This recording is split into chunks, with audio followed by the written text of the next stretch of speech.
Concernant donc les méthodes d'élimination des doubles impositions, donc ici c'est l'hypothèse où on n'a pas réussi à éliminer par les règles de territorialité les doubles impositions. Et donc ici on voit comment on peut éliminer justement postérieurement les doubles impositions. Donc ici on va voir dans un premier temps les cas de méthodes visant à éliminer les doubles impositions et après on verra les méthodes visant à éliminer les doubles impositions. Alors donc lorsque la double imposition ne peut pas être évitée, alors justement, elle doit être éliminée quand elle ne peut pas être évitée. Et donc ça, c'est un objectif qui a été défini par les commentaires de l'OCDE et par une directive du 10 octobre 2017.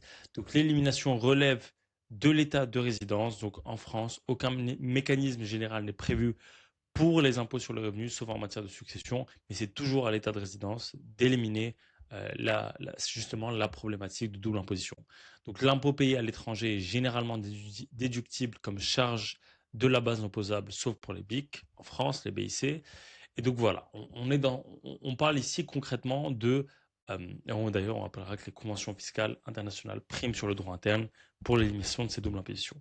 Donc ici on a trois hypothèses différentes. On a d'abord l'hypothèse où l'impôt est prélevé dans l'état de source, donc la double imposition est éliminée dans cette hypothèse-là conformément à la convention fiscale. On a l'hypothèse où l'impôt est prélevé dans l'état de source en violation de la convention fiscale. Donc l'état de source n'est pas dans l'obligation d'éliminer la double imposition, mais il appartient au contribuable de faire un recours en droit interne ou faire appel à une procédure amiable. Voilà. On peut aussi avoir des divergences d'interprétation, donc même imposition, mais avec des qualifications différentes. Et dans ce cas-là, il faut également procéder par une procédure amiable. Voilà. Concernant les méthodes visant à éliminer les doubles impositions, c'est assez simple ici. Donc, les conventions fiscales internationales peuvent prévoir des méthodes pour éliminer les doubles impositions. On pense ici notamment à la méthode d'exemption, donc elle peut être totale, donc c'est une exonération pure et simple du revenu de source étrangère ou partielle. Donc là, on calcule un taux d'imposition en France, donc proportionnellement aux revenus justement prélevés de sources françaises.